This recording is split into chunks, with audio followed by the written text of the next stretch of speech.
Sadar diri saja. Ya, kalau hidupkan terus.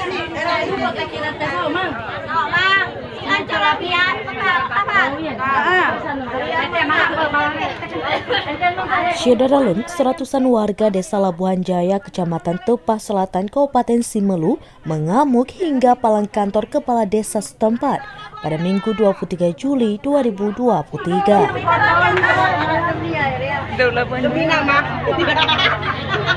Informasi yang dihimpun seraminis.com menyebutkan bahwa dugaan penyebab mengamuknya warga hingga palang kantor desa itu dipicu oleh dugaan perselingkuhan oknum kepala desa setempat berinisial K yang tak kunjung selesai.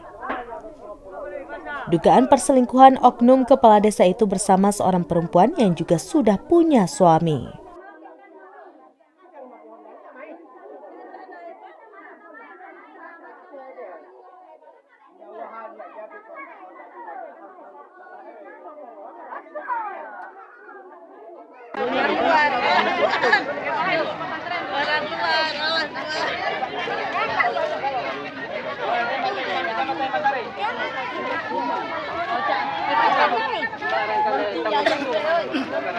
Masuk.